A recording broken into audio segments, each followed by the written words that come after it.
So I'm on the government commission that's supposed to be preparing for the Semiquincentennial. I say supposed to be because there's not a whole lot going on, in all honesty. And it was one of our first debates was whether it's a time to celebrate or a time to lament our past injustices. And so I think it's a time for renewal and a time to celebrate. I'm going to be using the term the American proposition throughout. That's the title of my forthcoming book, to focus on the ideas contained in the Declaration of Independence.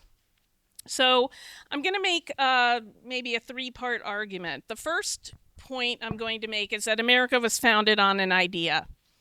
The second thing I'm going to do is explain that idea, the premises that keep blinking on and off, and if the PowerPoint doesn't work, it's really not necessary. And then the third point I'm going to make is how we can get back to those premises. So first of all, we have to ask why we're celebrating July 4th, 2026. Why the Declaration of Independence? Why not, Lincoln might put it at 1774 with the Continental Congress, or the Articles of Association. That's what he says in his first inaugural address. We might look at the ratification of the Constitution. We might look at the drafting and signing, which is what Constitution Day does. But there's a very good reason why we point to the Declaration of Independence as a time to celebrate, and that's because it sums up in very limited space what this country is. Okay, so that's getting to my point that we are an idea. We've seen this idea a couple times in recent speeches given by our nation's leaders. So President Biden observed America is an idea stronger than any army, bigger than any ocean, more powerful than any dictator or tyrant. It is the most powerful idea in the history of the world. Now, if anyone saw Marco Rubio's speech a week ago, and if you haven't, I encourage you to take a look at the transcript or listen to it. He said, armies fight for a people, a nation, a way of life, a great civilization that has every reason to be proud of its history, confident of its future, and aims to always be master of its own economic and political destiny. Those two sentiments sum up what I'm talking about with the American proposition. And a final quote I want to give you is from Margaret Thatcher. She famously claimed Europe was made by its history, but America was created by philosophy. So what makes this country a country is not our religion, because we don't have a singular religion. It's not an ethnicity or a race. It's not that we all came from the same place. It's the ideas that make us into one people, one nation. And when I talk about a renewal, I'm talking about getting back to those ideas and why we're celebrating the Declaration of Independence. The idea, or ideal, I guess we could use both, is a broad ideal. You don't have to have any particular religious faith. You don't have to have an allegiance to any particular political party in order to believe in this ideal. It's neutral on many of the difficult questions of American social and economic policy. And it leads those issues, quote, for the people and their elected representatives to resolve through the democratic process. So it's the broad outline of what makes us one people. Lincoln talks about this idea in the Gettysburg Address. A nation conceived in liberty and dedicated to the proposition that all men are created equal. He recognized that the Civil War challenged this idea, the idea of whether any nation so conceived and so dedicated can long endure. And despite that existential threat at the moment, he hoped that, quote, this nation under God shall have a new birth of freedom, and that the government of the people, by the people, and for the people shall not perish from the earth. In a speech of less than 300 words, Lincoln called Americans to reaffirm the foundational idea of our nation, to fight for that idea, and to preserve that idea for future generations. And in the third decade of the third millennium, we need to do the same thing. So that's what I'm getting toward. So this discussion of an idea or an ideal that brings us together as one people refers to a larger concept, which I call the American proposition. And this is up on the screen because these are the three premises of the American proposition. And I'm arguing that the Declaration, all of these three come from the Declaration, and then they're realized in the U.S. Constitution. This is more than a fundamental charter that establishes our constitutional government. It's a social and political construct that unites we the people, regardless of faith, race, sex, sexual orientation, disability, class, education, or professional status. It reflects who we are, who we were, and our dreams of what we can be. It recognizes we the people have profound differences on moral issues, on political issues, social and religious questions, but we have a common dignity and a commonality among us. And ideally, what we can get back to is that we have a common idea that we share that is the bedrock of our country. So let's talk about the American proposition and the premises that make it up. First, and I think this is very clearly in the Declaration of Independence, all are created equal and they're endowed by their creator with certain unalienable rights. Now, we can bicker about who that creator is, but to be an American means that we agree on some conception of human equality, and that equality is resting in the fact that we all have the same rights as one another. That confers a dignity on all of us together, that we deserve respect, at least insofar as we have the same rights. The next step, because we are not angels, or the way I really like to put it is human beings are imperfect. And I think this is one of the fundamental points upon which the different worldviews that we're seeing split the nation today disagree on whether human nature is perfectible or not. So if you accept that we are imperfect, you're going to believe we need a government. Because if we were perfect, we might not need a government at all. Madison alludes to this in Fed 51, but it's inherent in the Declaration of Independence because at the very beginning you talk about establishing a government. Well, why would you need to do that at all if we were perfect? But no, we need a government. And that government has to be by consent. Why? Because premise one, we're equal.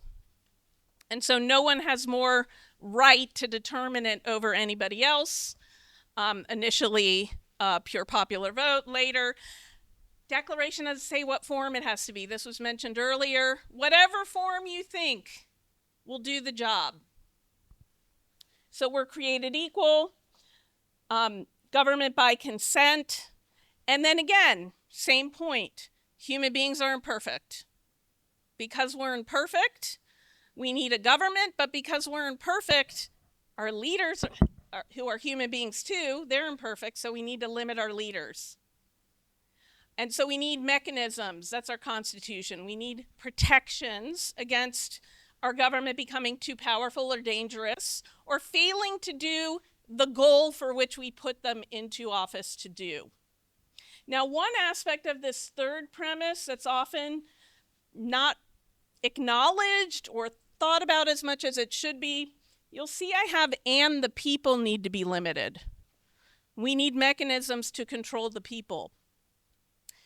We don't have pure popular vote in this country for virtually anything, although sometimes, we were talking about this earlier, when you go to vote, you vote on an initiative, a law, yes or no, directly. So that's an example of pure democracy.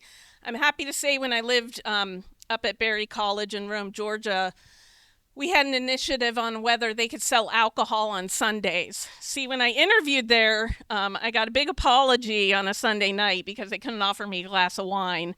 And I'm happy to report we did vote, yes, you can sell alcohol on Sundays. So Maybe popular vote in some areas may be a good thing. But the point is, we the people, even though we're free and equal and government's based on consent, we can't do whatever the heck we want.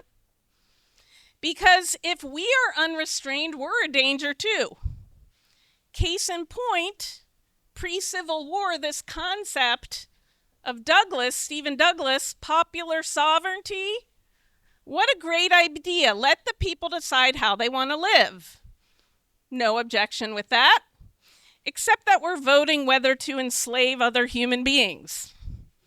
That's what happens when you let the people do whatever they want by popular vote. So we too need to be moderated. All right?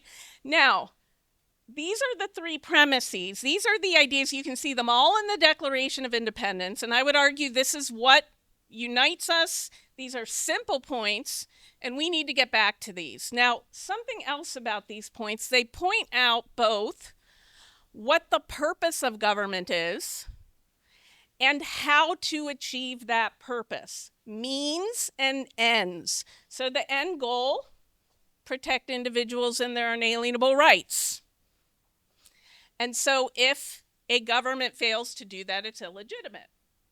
The means, consent, and a written constitution that lays out the guardrails. The guardrails for our leaders and the guardrails for the people, insofar as they're laid out.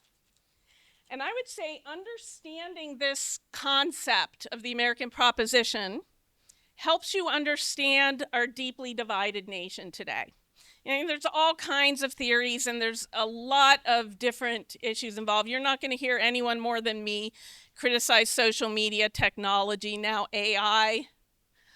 Those are new realities that we have to come to terms with, and we can certainly talk about how those divide us.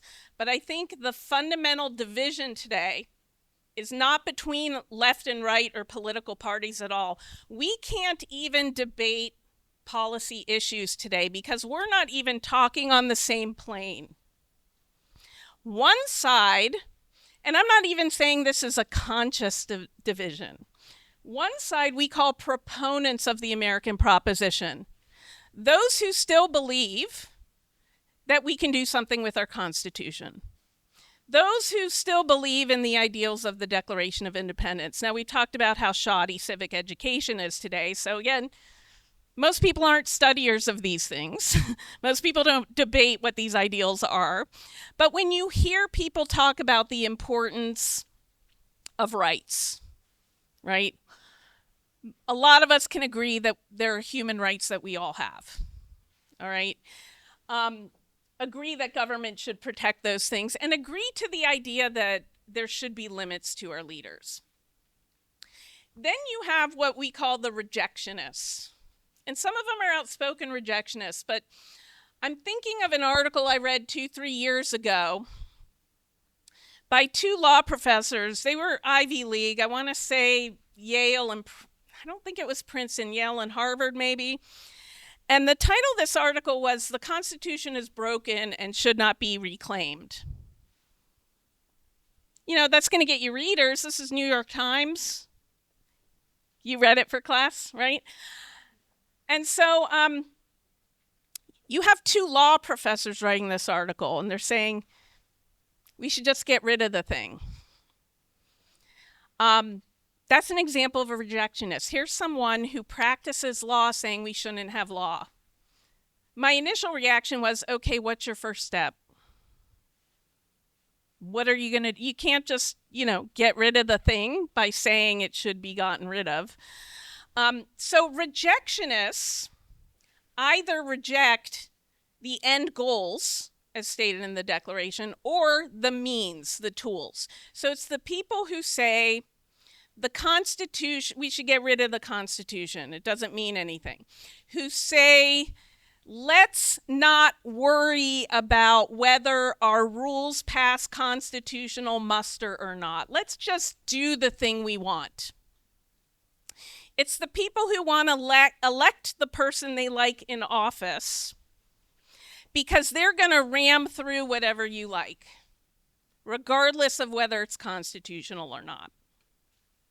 So I'm not a lover of bureaucracy like most of you probably are not, but bureaucracy and process matters. That's the heart of the American proposition. That what secures your rights is this process. Let me give you a couple other examples of rejectionists. Chief Justice Taney, which was, and I brought this up because it was mentioned earlier, his worldview entirely different. He says the Declaration of Independence doesn't exactly mean all people have universal rights. Therefore, he rejects the end goal of politics because it doesn't protect everyone's rights. Not a we used to use the word constitutionalist instead of proponent, but it's not just the Constitution, it's the Declaration too. It's the ideals. So, you know, if this is the Constitution, this is the Declaration. You can only read the Constitution through the lens of the Declaration of Independence. I'd say that's how Lincoln argues one ought to read the Constitution. So Chief Justice Taney doesn't understand the end goal of the American proposition.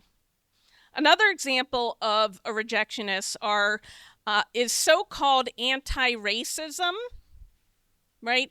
And the name is very clever because none of us is racist. None of us wants to be called racist. None of us wants to be racist.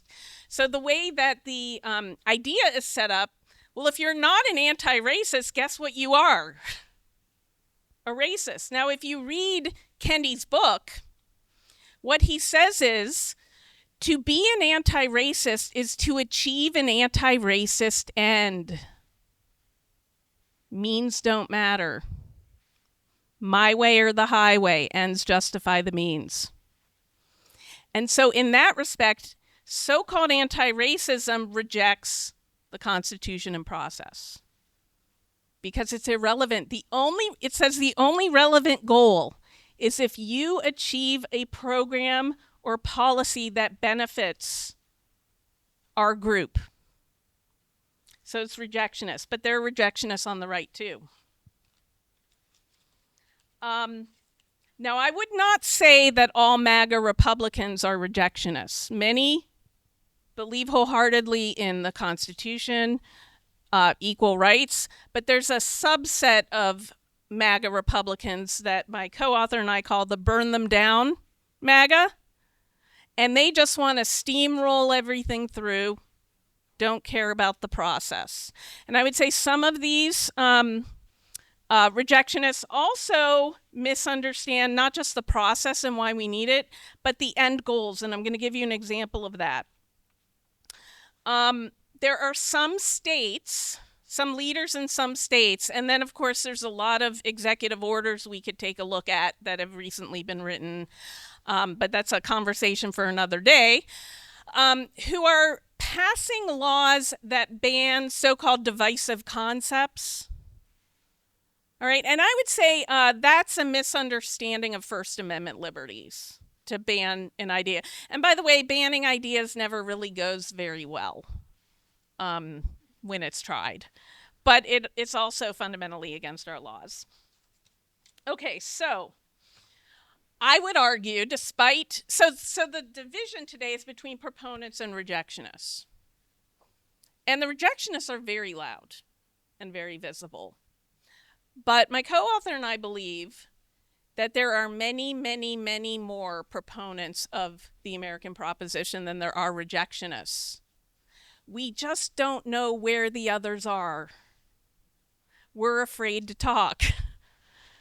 I mean, I've literally had neighbors come up to me and start talking about the Constitution and asking me what's going on because they know I'm a professor. People care about these things. In other words, most people can agree that, you know, we're celebrating the 250th. We should care about the Declaration. We should care about the Constitution. They know there's something of reverence there. They may not know what it says and what it does. Most of us agree we need a government. It needs to be a limited government. Most of us agree in some kind of equality.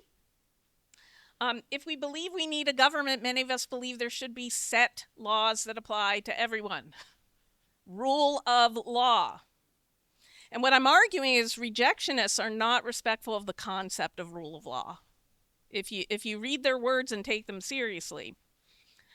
Many of us can agree Bill of Rights pretty important, pretty good set of individual rights that ought to be protected. And isn't it the case that we hear all the time politicians, whether they're disingenuous or not, they cite the Declaration, they cite the Constitution. Boy, they sometimes cite Tocqueville. They may not know what they do, but they indicate they have either they have a reverence to it or they know we do. So it's still out there. More of us agree that it's good to have a constitution and rule of law than don't. All right. And the rejectionist view is what's led to this zero-sum game of politics. How many times do you hear in an election, this election is the most important in the history of our republic? Come on. There have been much closer elections than this and much more weighty times than our time is. Which is not to say today isn't maybe an important inflection moment where we might be having an intellectual civil revolution of sorts. But if so, it's between rejectionists and proponents. And so what we need to do is get back to the American proposition. So I'm going to very quickly talk about how we can do that. And, you know, as an educator, I know you're going to expect me to say civic education, and obviously I'm going to. But that is only one piece. That's only one piece. There are many others. So, first of all, let me give an argument for civic education that may be alluded to before my talk today. The second premise of the American proposition requires consent of the governed. Now, I never did any particular action to indicate my consent. You did not either to our Constitution or our Declaration as a set of principles. Evening atmosphere. But we need, in theory, to consent, right? We need, in theory, to consent. Well, what exactly would contemporary consent mean? Well, citizens can't meaningfully consent, and this was definitely said earlier, unless they know to what they're consenting. So at the very least, right, you need a minimal civic literacy.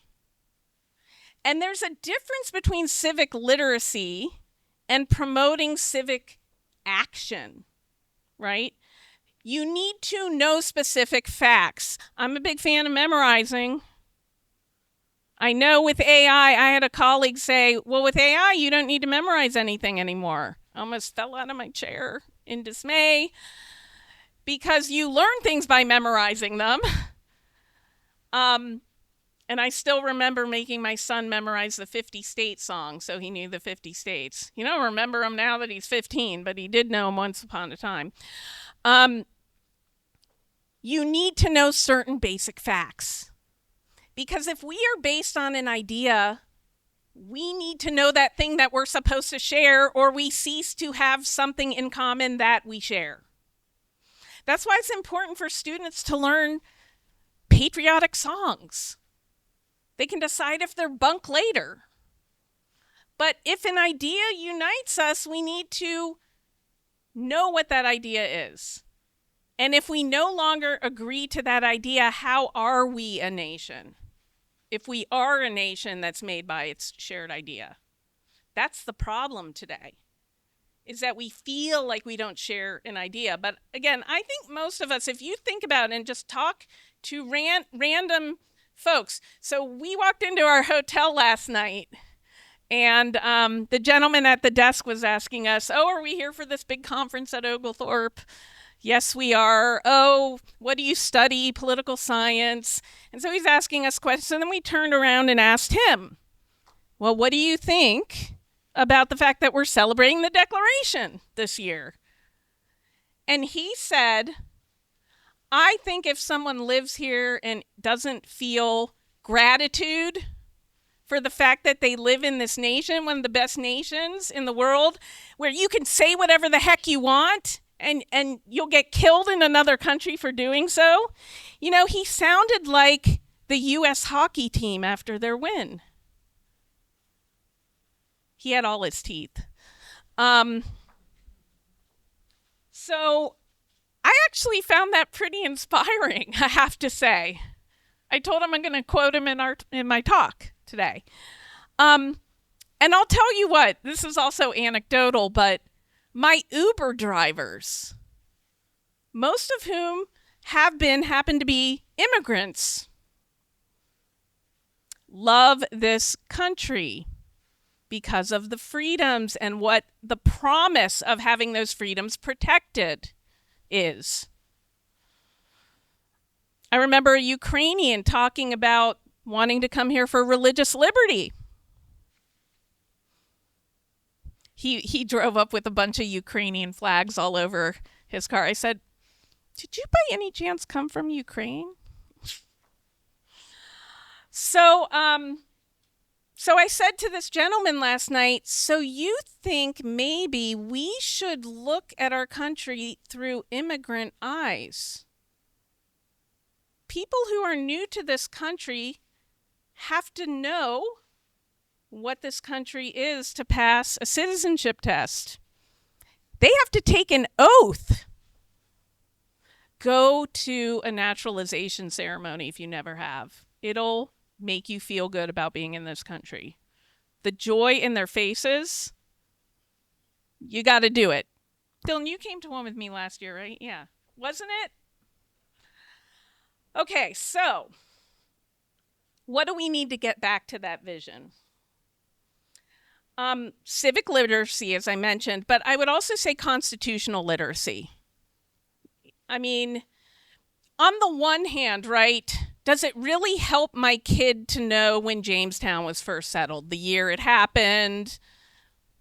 No, right? That's not going to help him get anywhere in life. But knowing, you know, where the first legislative session happened, and we live in Virginia, and so on and so forth, there's a pride that comes from that. There's an understanding. And then knowing when the first Africans came and knowing the ugliness of our history, too. It's got to be an honest history.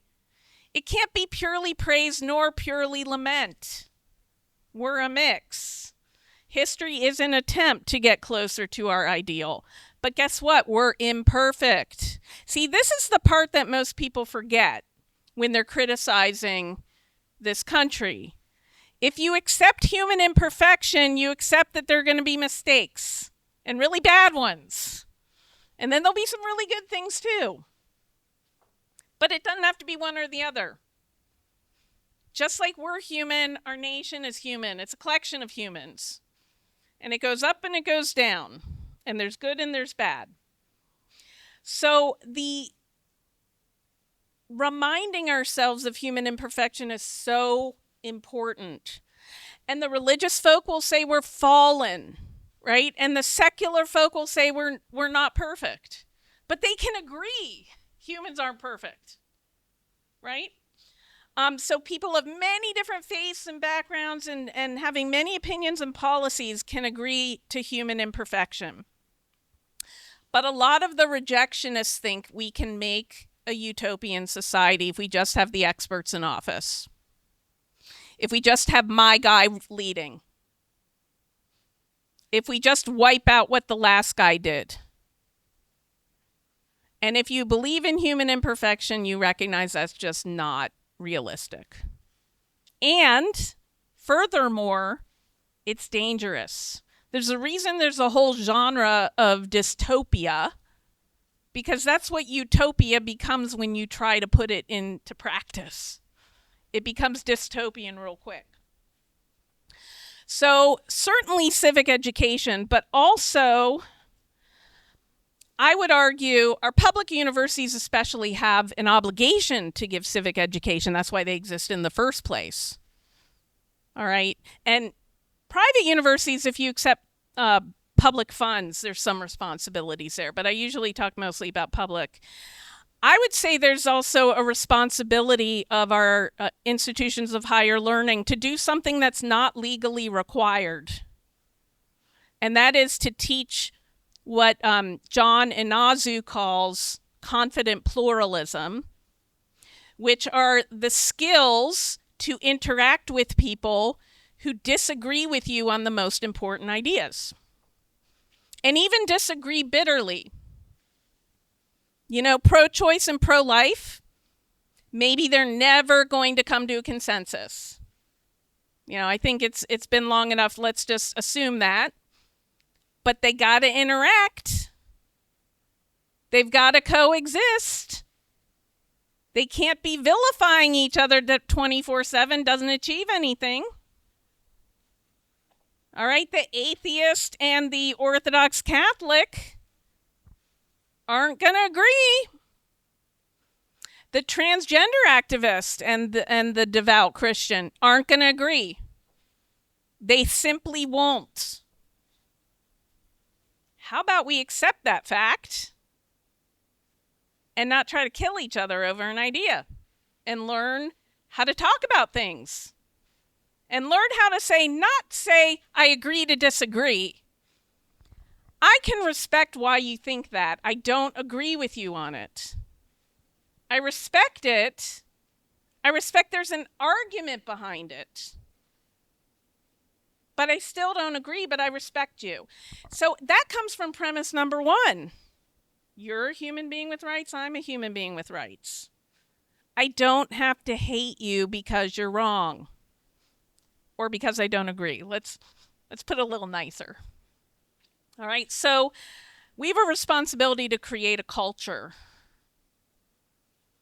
There, Dylan. See, culture. I mentioned culture. A climate where we're not afraid to disagree. We're not afraid to say our opinions.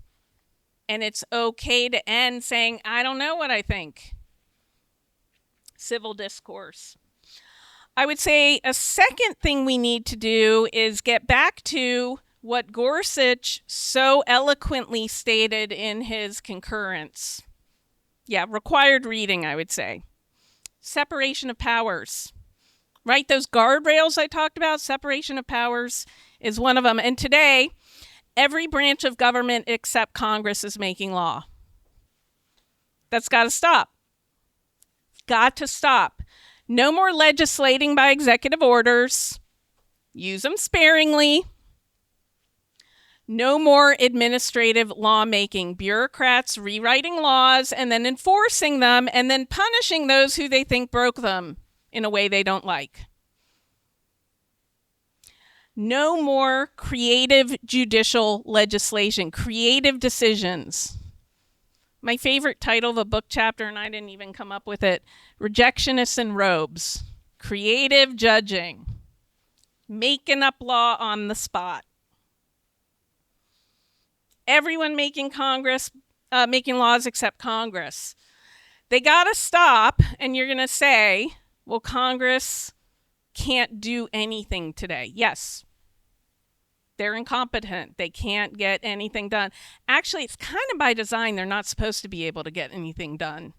The fewer laws, the less you're restricted individually. However, this was also mentioned earlier. There's a reason it's so hard to pass a law. The goal isn't to get a lot of laws passed. The goal is to prevent a bad law from being passed and making it permanent. So the reason why it's hard is because you're not supposed to have bipartisanship. Is not everyone of one party plus one of the other. That's not bipartisanship. That's not compromise. So if Congress is going to legislate, they've got to learn to get back to that nationwide, widespread consensus, which means compromise, which means nobody's going to get what they want. And if we get away from the zero-sum game of I don't have to pass constitutional muster, maybe we can get back to consensus. All right. By the way, if we get back to that separation of powers, maybe it helps restore the population's trust in the institutions, because our trust in governmental institutions is at an all-time low. And that's not hyperbole. Especially Congress is the worst. in terms of what people think. All right, let's see here. I could go into a little bit regarding academic responsibility, but I'm going to stop there because I think we'll get more beneficial discussion and Q&A, and hand it over to my discussant. So thank you.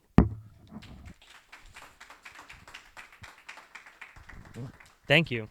Join me in welcoming Kevin G. as a discussant. He's a postdoctoral fellow at Emory University, undergraduate degree with Humane Studies, PhD from University of Texas at Austin.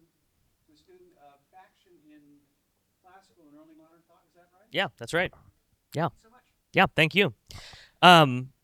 First off, thank you so much, Dr. Busch, for the talk. I think it's a laudable goal to try to reinstill the principles of the Declaration and the founding, especially in this 250th anniversary of their writing. I'm actually going to grab my phone so I can keep along with how much time I'm going, so pardon me. Am I about to say it's not possible? No, I don't think so. I sure hope it's possible, right? A lot rides on it being possible. I found the distinction between rejectionists and proponents of the American proposition to be pretty interesting. I did want to start by just pointing out in the speech you quoted from Marco Rubio, right, to the Munich Security Conference, I think you said, armies fight for a people, armies fight for a nation, armies fight for a way of life, et cetera, right? He's saying armies fight for all these abstract ideas. Of course, the sentence before that is that armies do not fight for abstractions. So I think within Marco Rubio's thinking, at the very least, we see some maybe confusion or some tension on this question of whether or not America is actually an idea or whether it's something else. And it's concerning, I would say, in large part because I think it's unambiguous in the views expressed at last year's Munich Security Conference by the Vice President that J.D. Vance does not think America is an idea and thinks America is more based on our heritage, on where we come from and how close we are and how close we can trace our heritage back to the founding. In fact, I think this idea of heritage Americans is kind of taking off on the American right in some circles, and I would assume you would consider people who think that you are more American based on your heritage to be, in some ways, rejectionists of the American proposition. But I would suggest that they're a real challenge right now, and a challenge that's going to face all of those of us who think of America as fundamentally an idea. What Vance's view challenges, I think, is the idea that there is a fundamental principle of equality at all between human beings.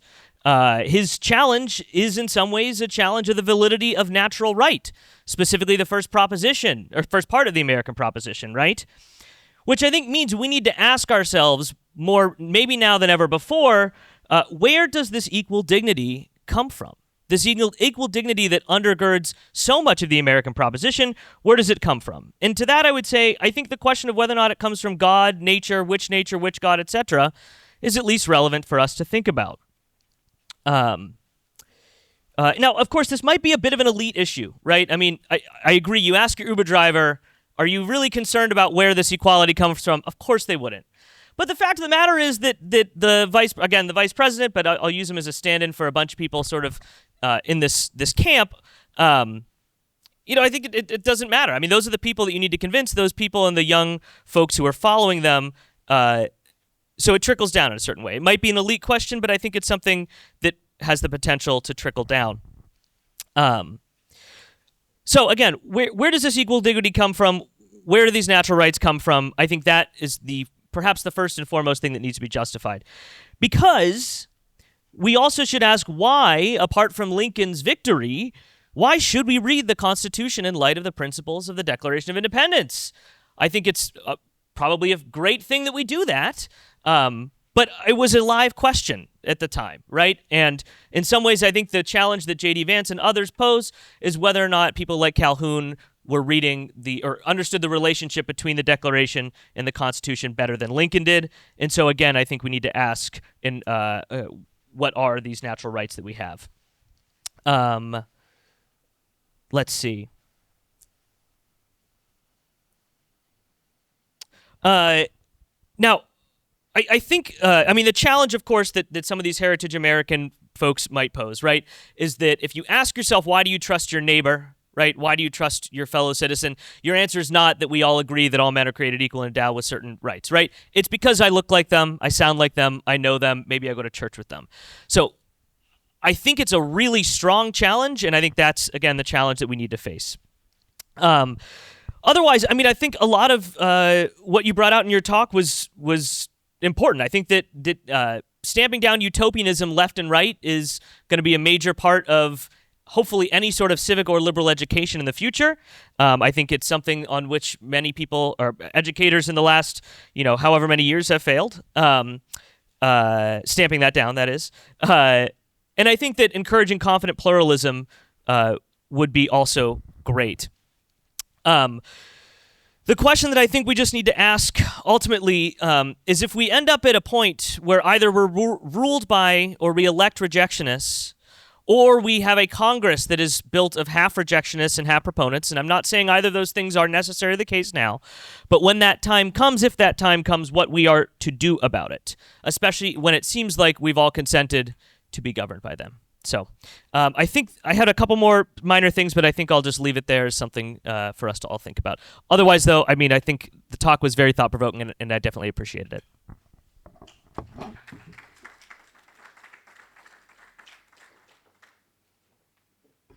So I actually think that Congress is made up. I think everything is made up of these rejectionists and these proponents. I think we can be proponents and disagree on how much we should put towards Social Security, or whether the Department of Education should be open or closed, or how much, what social programs and how much we should give to social programs, whether we should give paid off for medical leave, something Virginia just voted. I think you get a month or something like that paid by mandate in Virginia now, like literally last couple days. To be a proponent doesn't mean we all think the same things. And actually part of when you mentioned what we look like and what we sound like, we are more and more segregating ourselves into neighborhoods where we have the same religion, we think the same things. We're definitely in those, we're segregated on social media. And so that makes it worse. And so you've asked the question that, in all honesty, I don't know how we get Congress to do its job, and I don't know. My argument is essentially rejectionists and constitutionalists or proponents won't agree. There isn't a compromise because rejectionists by their nature will not compromise. And they're on the left and the right. And there may be more of them in Congress than there are proponents at this time. I don't know. I haven't done the count. But there are some signs of hope, right? When you see that lone senator like Fetterman saying, look, this is not what our Constitution is about, and going to the other side. Now, they're few and far between right now. And what's getting people more likely to get elected is really going full bore into that rejectionist ideology. So I do think that is the challenge. And I think the first part is understanding how we are splitting today, right? We can't debate policy in Congress because we don't agree on the fundamental on what plane we're debating. So I don't know the answer to that. I really don't. When you brought up Vance, I mean, I have issues with Vance. If there's a scholar named Patrick Deneen who wrote a book called Why Liberalism Failed, and by liberalism, he's talking about mainly the project of the American experiment and what was missing in it. But then he made some great insights in that book. But the follow-up book, when he was asked, what do we do now? Okay, and we can debate whether we think liberalism has failed. I don't think it's quite dead yet, to bring back language of this morning. But if you concede, then what do you do? And I'm trying to remember what he calls it, like in Aristopopulism, right? Which basically ain't democratic. Ain't democratic at all. And it's it doesn't believe in human equality, and it believes basically the elite intelligentsia is going to figure out the laws that we need and get more like themselves in office and get the laws that will promote the moral culture that they think is necessary. So I would put Deneen, toward the rejectionist side. And I saw an article on Deneen's book where J.D. Vance was there shaking hands with him. So I think they have some symmetry in their ideology. And that's one part of the book we need to do more research on is the integralists and the right-leaning folk. The identity politics side is the very obvious rejectionist we've seen.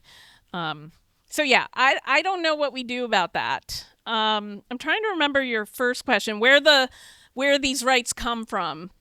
And I agree with you, that certainly matters. In terms of the Declaration, and I know not everyone reads the Declaration this way. I believe when it says the law of nature and nature's God, I kind of get my interpretation from a letter John Adams wrote to Hezekiah Niles, where he explains when the true revolution happened. And he said it's in the hearts and minds of the colonists. And he says some of them were moved by their religious sentiments, that when they saw the king doing certain things that seemed to violate their understanding of what a king endowed with divine right from God would do, they changed their thinking. So they were very religious individuals whose religiosity made them see the king in a different light. But then there were others who, and I'm paraphrasing, but I think fairly closely, who by habits learn from their education. It's their education that led them. And I take that to mean their education and Enlightenment philosophers like John Locke were moved to separate from the king, and they saw, he describes basically a social contract. When protection ceased, their allegiance was no longer required, something to that effect. And so I think the document is broad enough to include believers and non-believers, but there is something that everyone who believes in this document has to have in common, is believing there's a fixed truth, and that fixed truth is higher than us, and it's unchangeable. And it grounds our individual rights. So it could be human nature, it could be a deist God, it could be a Christian God. Many of the founders were Christian. And then one other thing I'll say on that, there are some writings that indicate that this declaration and these ideals were intended for a population primarily of Christian believers. And so it is a real question if our nation also is moving away from a believing population. How do these work? How do you renew, and that's yet another huge problem. But here's where I say I'm an optimist because things can always be way worse than they are. But I just don't see anything better than our Declaration and Constitution. I can't conceive. Now, that's not to say there aren't, amendments we could use, and I just don't see a constitutional convention happening. Rejectionists and proponents ain't going to get in a room together. So if we can minimally somehow get the majority of us to agree rule of law matters, like you got to follow the law, including the Constitution, that would be a huge step. So I don't know that answers your question, if you want to respond or... Okay.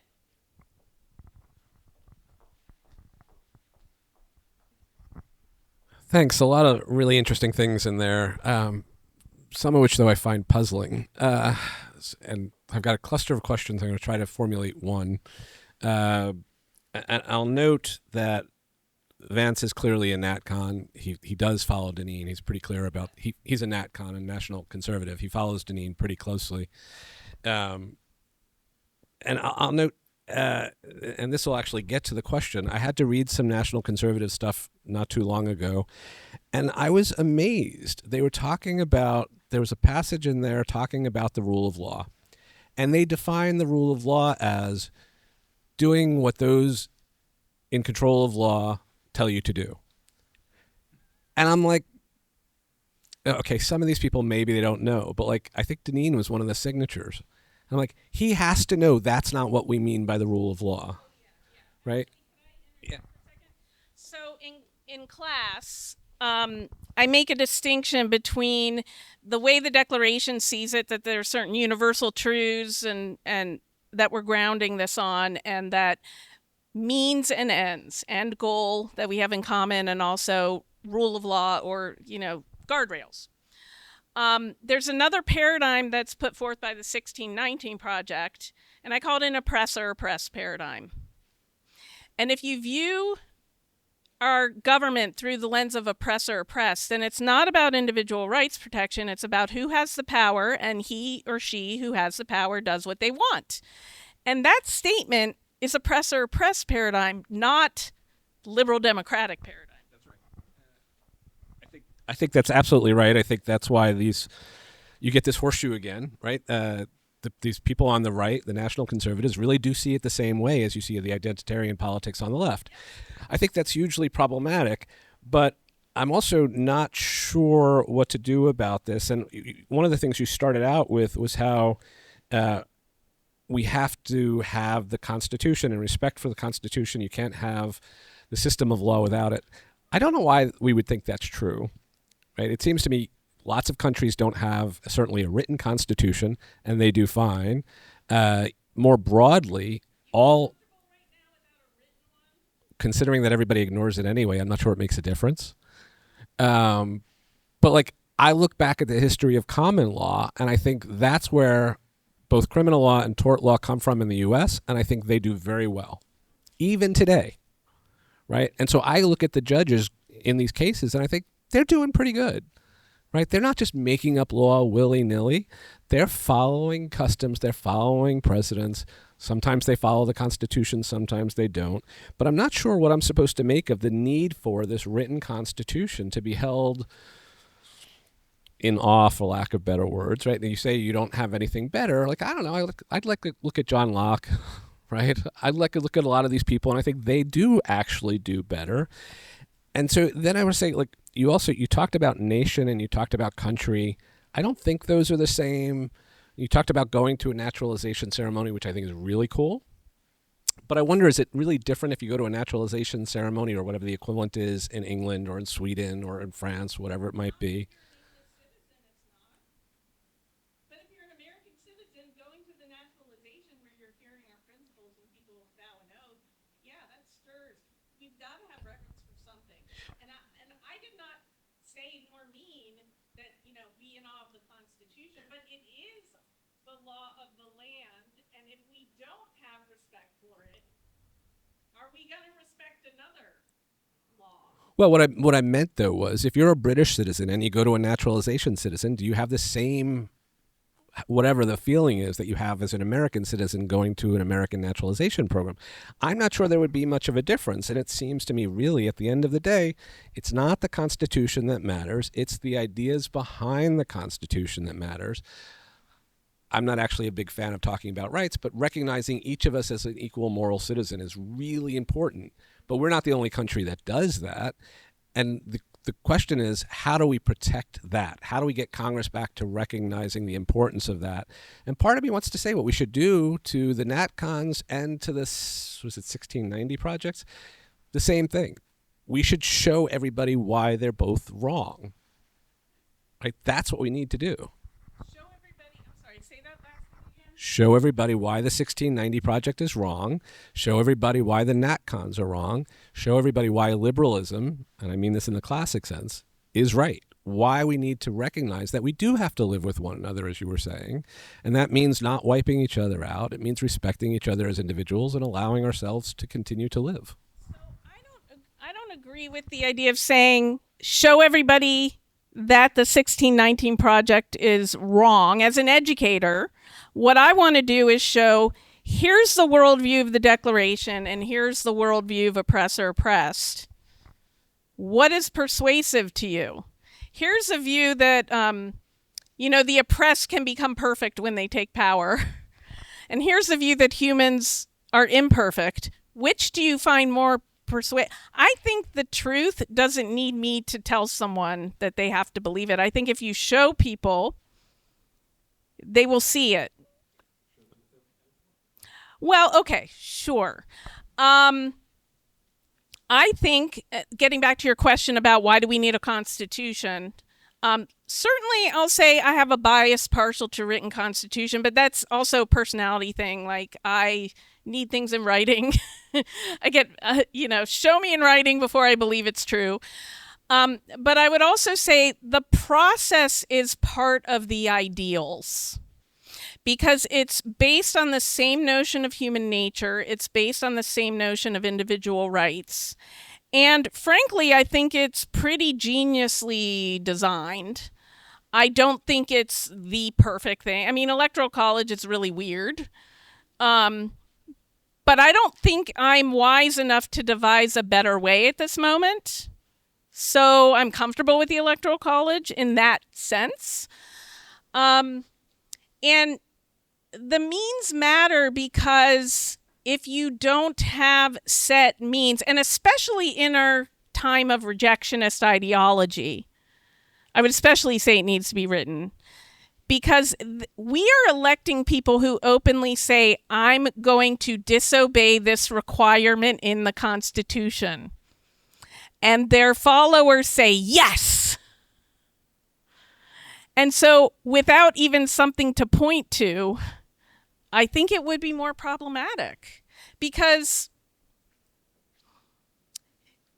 we can point to a writing to show what this leader is doing wrong, if that makes sense. It does. I'm just not sure why you can't point to the Most people aren't studiers of these things. I think it's kind of an abstraction. I think the Constitution's more concrete than, the belief, perhaps. Okay, I'm going to jump into this conversation and then open the floor for additional questions. All of you have students who you can launch on research projects. I think it would be fascinating to do a comparative study of nationalization or naturalization ceremonies, in large measure because it seems to me that becoming a German is very different from becoming an American. I mean, I assume there is a kind of pledge of allegiance to obey German law, but that's because I don't know what reasons Germans offer immigrants to become German citizens. I'm the son of two naturalized American citizens. And, I understand that the United States has been a kind of creedal nation. I think the NatCons are pulling us in the direction of a kind of blood and soil nationalism, which is scary. I think the rejectionists on the other side are, in large measure, just abolishing the nation in some ways. Thinking as separate groups. Yeah.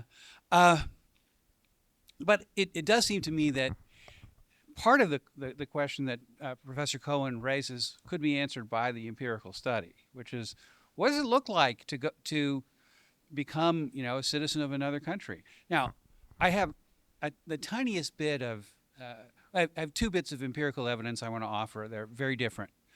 Many, many years ago, probably almost 20 years ago now, I was traveling in Europe with my parents, and I got involved in a conversation in a resort hotel in the Austrian Alps with Austrians, Dutch, and my dad and me, and my son, who was like 10 years old, was kind of listening very intently and being jealous that he couldn't drink any schnapps. But they started talking about the Andreas Hofer Lied, which is a kind of Austrian epic poem about a Tyrolean farmer who led the local resistance to Napoleon. And the son-in-law of the host family, who was presiding over the Stube that evening, said, and he's professionally, he's an Austrian army officer, and he's got the greatest job you can have.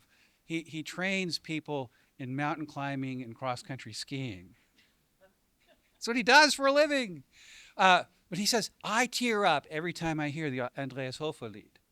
And that is a version of Lincoln's Mystic Chords of Memory. The other anecdote, and this is part of my father's citizenship education when he came to the United States. He came in 1950. He left the Netherlands because he saw no opportunity there and saw opportunity in America. And his first job was working at a very fancy resort hotel, the Del Monte Lodge in Pebble Beach, California. And he carried luggage for rich people, and he carried luggage for celebrities. And he tells stories about two celebrities for whom he carried luggage. Bing Crosby, whom he hated because Crosby was a jerk and was a bad tipper, and John Steinbeck, who was a much more generous tipper. And when Steinbeck understood that my dad was an immigrant, Steinbeck offered him civic education advice. He says, to understand America and become an American, you have to go to the honky-tonks. And at that point, there was probably something civically healthy about the honky-tonks. Going to a bar where you could, meet quote unquote real Americans and have conversations, and people were not, they might have been getting drunk, but they weren't stoned, and they weren't just there. They could have conversations, and you could have kind of honest disagreements. And there was a time when that was possible. I know the music is deafening now, so it's hard to have a conversation altogether, but it's harder to have the kinds of conversations. And I appreciate what you said yesterday about how we can go about starting these conversations up again. But it does seem to me that, we've been talking a lot about the formal channels of civic education, and I'm wondering what we can do to encourage a proliferation of informal channels. And there I'm thinking of, Liz and others doing podcasts for Uber drivers. That would be so cool. I really want to write a book about the civics of Uber drivers. I haven't collected the data. That would also be an interesting study. That would be, they're some of the most patriotic people, and we never talk political party. Because I have these conversations all the time, like with our hotel. My kids hate being with me because I always strike up these conversations. I'm a fitness instructor too, and at the gym, we all talk, but we don't know anyone's political leaning, so we're not afraid to be ourselves, but we don't want to push it too far, so we talk about the ideas more so than, what do you think of Trump? One of my friends wears Trump shoes. Well, I will say I had a conversation with an Uber driver. It was a little bit, there was a bit of tension in his view. He was a Nigerian, and what he was concerned was that his children were losing contact with their Nigerian roots and becoming American. And to him, that was a loss. So part of the immigrant story has to be how you can keep in contact with what you want to cherish from your heritage and also embrace what it means to be an American. And my dad made a very conscious choice when he came to the U.S. Some of his friends went to places that were essentially Dutch enclaves, where Dutch culture was preserved, at least for a time, pretty much intact, and people were not so much Americanized.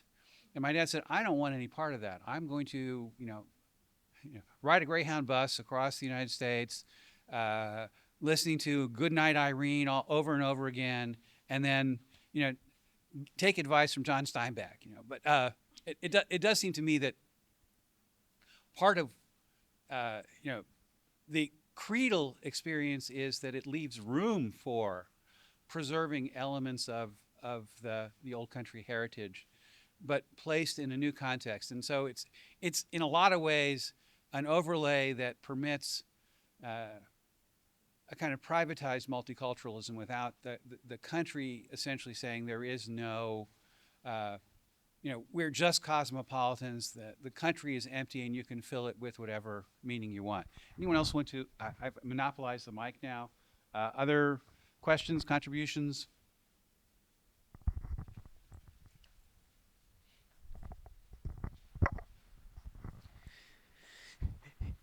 So you mentioned this idea that part of the problem with kind of rejectionists and proponents is that you have like the judicial branch and the executive branch legislating, making laws, and the legislative branch not making laws. Uh, right. And so, but it strikes me that part of the reason why they're kind of allowed to do that, and that the legislative branch doesn't kind of check their power, is because they agree ideologically in the present moment and in past moments of either party. Like, when we have divided government, they'll haul the bureaucracy in front of the Congress to have hearings and kind of try and denounce them publicly. But when it's not divided government, they're not going to do anything of the sort. So I'm wondering if this kind of allegiance to party over country is part of being a rejectionist, or is that a separate issue, or how that might factor in, because it seems like that's a real part of this problem. I think the existence of rejectionist ideology and rejectionists holding political office has changed the culture and the climate. That you're not going to see, the Ginsburg and Scalia friendship is so much less possible today because you're seen as a traitor. And even if one side of the aisle, and there's some of them on both sides of the aisle, which makes it especially pernicious. I do think there's one side of the aisle where there's more than the other side. But because one side has taken this zero-sum game, ends justify the means, the other side, the constitutionalist proponents, are recognizing that they can't compromise with the other side because their ends justify the means, and they won't compromise. If any part of Congress refuses to compromise, there can't be compromise. There's only like one rogue senator, or 5 rogue House members. So we've got to move away from that somehow, and I'm hoping that if at the highest office, the presidency, they fail enough, then, but that's just an empty hope. I really don't know. As an educator, all you can do is start with what's in front of you, the 25 students in your class, or the people you're talking to in the moment at the grocery store or whatnot. So that's how I kind of stay sane with it. But I also think the current Supreme Court is enforcing pretty vigorously the separation of powers and is calling Congress to do its job. And I don't know. See, the other problem, it's not just rejectionists. It's the fear of reelection, of losing reelection. And so they'll miss important votes, or they'll just toe the party line. So my neighbor's the mayor of our town. And actually, the mayor is a race. The mayoral race is not based on political party. And actually, he doesn't know our political party. We don't know his. And we're great friends. He's like the future. There are people. But he's explained how people in his party want him to toe the line and wait in the queue. And he refuses to just mimic what he's being told to mimic. Now, of course, there's limits to how much he can do. We need more people like that. But again, and I tell my students it's okay to say this, I don't know how much it's going to help to reassert separation of powers, but we have to do it. And we have to hope. So I know that's a really unsatisfying answer, but I'm not going to pretend I can do better than that.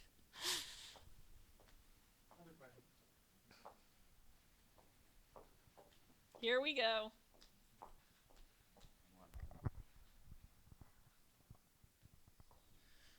So my question is, what would you say to, there's a saying, the child rejected by the village will burn the village to feel its warmth. I think we're in a state where the government has been ineffective to show its citizens just about anything for almost 30 years now. And that's, I think, is the source of a lot of this rejectionism you talk about. I'm not a rejectionist, even though my first speech made you think so. I very much like the Constitution, and I talk about that because I think the writing is on the wall, and if someone or something isn't productive, things are going to get bad very quickly. So what would you say to the people that have given up just about all hope?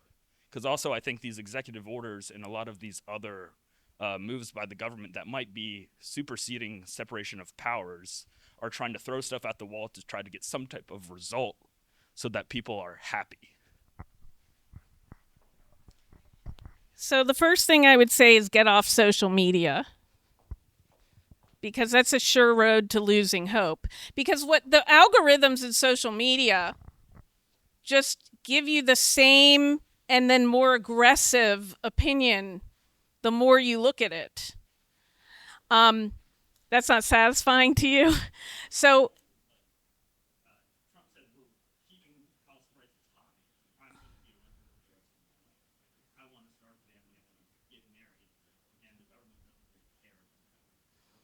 well, the government doesn't care about anything because it's not an entity in and of itself. It's all the people that make it up.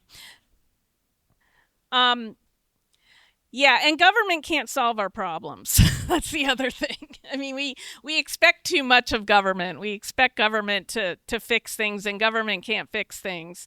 I mean, it's really got to start in a very granular way. I mean, I'm listening to Joe talk about the importance of the family, and amen, I'm with that. But so many children are neglected, and they're just raised by a device. I would like to say, getting people connected to their family is an answer, but I don't think it is for a big portion of the population.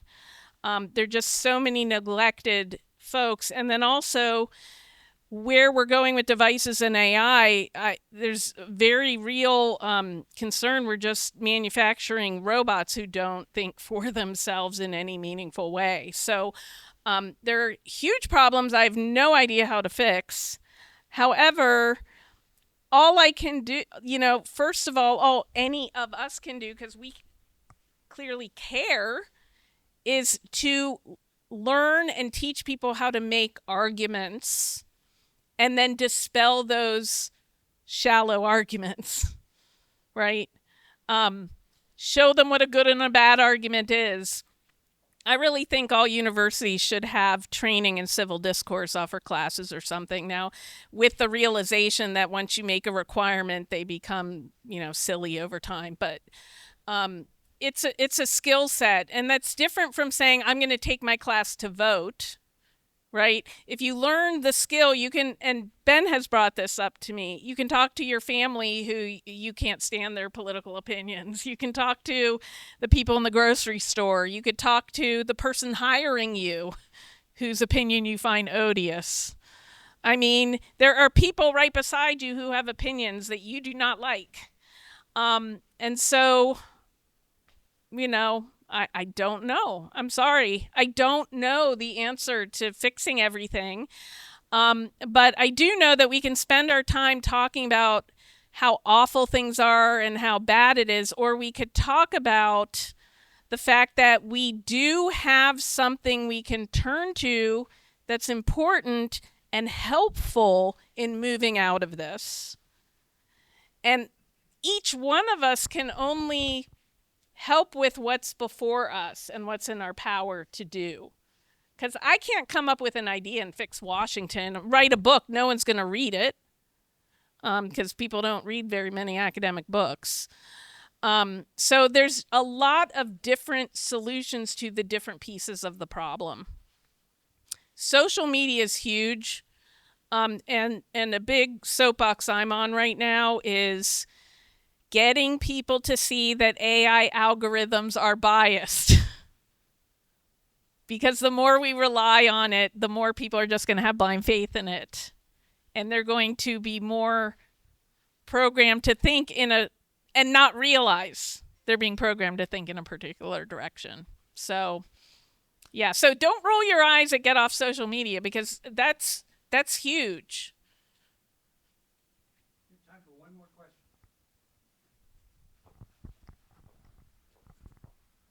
Is it going to be another I don't know? I sure hope not. So proponents of the Constitution have of the American all of those things seemingly have been failing to really express those things in any meaningful way today. so that we actually can realize the equality of persons, or so that we can realize the true limits on people in government, or notice that power does not create angels, but we are not angels and we cannot aspire to be angels. So in the inherent idea that the proponents of the American ideal have failed as of late to really accomplish the things that we want to see, and the fact that the Constitution hasn't been amended in nearly 34 years coming up, it really begins to look like, especially to us young people, that this isn't really our government, this isn't really our Constitution, this isn't really our America, because the things that we built our country on are old, outdated, perhaps not ready to change towards us, towards the future, and stuck. And maybe the proponents of the American principles are part of the problem that's keeping the United States static, or at the very least slow. And these the rejectionists are perhaps attractive because they propose a solution that we can see and we can actually maybe achieve. What's that solution? Change. Change in and of itself is good? Well, change is not in and of itself good, but where we are is not necessarily good. We can analyze where we are now and be like, we'll be renting the rest of our lives. Housing is not going to Why do I have to say that housing is going? Because the history is pointing to that. How many years of history are we talking about? Approximately 20. Okay. I don't agree with the premise that you're going to rent all your life, first of all. I think that Gen Z has been indoctrinated to believe a lot of things in common. And I've frankly been shocked at how uniformly agreed my students are on certain things. And I'm not saying they're wrong opinions. So that is a bedrock problem. Thinking for oneself. So what you said about rent, I bet if I brought it up in class, every single person would nod their head. Where'd that come from? Someone said that. And yeah, Emily?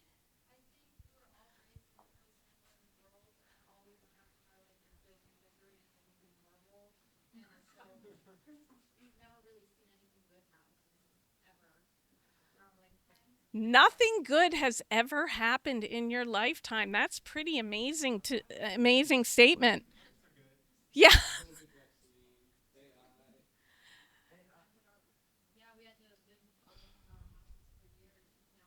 Yeah, but you got free money from the government. Your parents did. You got tons of stuff given out. So I think that uniformity of thought is a bigger problem, and it leans in the rejectionist. But saying the proponents are a failure, well, the Constitution's still standing, and we're having a conference about the Declaration. We still believe in it, but I believe that there are many, many, many, many more proponents than there are rejectionists. And it just takes a little thought process. Like my neighbor, okay? She teaches special ed. And she's been a lifelong Democrat. And she came up to me and she said, "What is going on in education? I just had my training for the school year. And all we talked about was gender ideology and what to do with transgender students. Nothing about how to teach special ed." Right? That uniformity of opinion comes from the fact that K-12 teachers today primarily think their job is to preach, not to teach. And if I'm a rejectionist, that's what I want to do. Because I don't have the confidence that my opinion can stand on its own. And I also think that it's the end of the world if my opinion doesn't win. Yeah. So, would you at least acknowledge, though, that if certain, material expectations, like the ability to buy a house, if that consistently goes unmet, that opens the door to people accepting a lot of rejectionist ideology, right? And so, isn't it then on the proponents to try to fix this problem, especially for a generation that I don't think the generation of Gen Z has been just indoctrinated into thinking that they will never be able to own a house. I mean, interest rates are much higher than they ever have been. There's a housing shortage, et cetera, et cetera. So this is a real worry amongst a lot of younger people. And would you at least acknowledge the premise that if that goes on and on, it's going to open the door for a lot more acceptance of rejectionist position? So I'm noticing a couple things. We don't know about the 1980s and interest rates, which were like beyond. I remember getting a college loan and a car loan at 8%, and we were like, that's fantastic. Yeah. So I think there is a way, media is responsible in part for our uniformity of opinion too, but there's a lack of historical sense to put what's happening now in context. So, like, to say that Trump winning office is the craziest election we've ever had, no, not at all. So with interest rates, and I'm guilty because I never took economics, but interest rates aren't so bad. The problem is the inflation and how much a home costs. And if you're in your 20s now, you can't afford a home, and your parents in their 20s could afford a mortgage, at least in their late 20s. Yeah, and you used to be able to have a single income running the household, and what ended that, frankly, was women's liberation, having twice as many people compete in the workforce, and so now an employer doesn't have to ask what it takes to raise a family to give you a salary. But I will agree, right? The economic situation isn't good, and I wouldn't want to be starting. I think the bigger problem is what AI is going to do to the job market, and I think but I also hear, and I'm not talking about this room, but a sense of how's the government going to fix this, not how am I going to be entrepreneurial to fix my situation? How am I going to think creatively to create a need for what I've got? What the immigrants have that we don't have is that. Okay, I'm next. We're at 5 o'clock. Let's continue this informally. Here and then downstairs, there's a reception. You're all invited. There's more food. Thank you so much, Dr. Busch and Dr.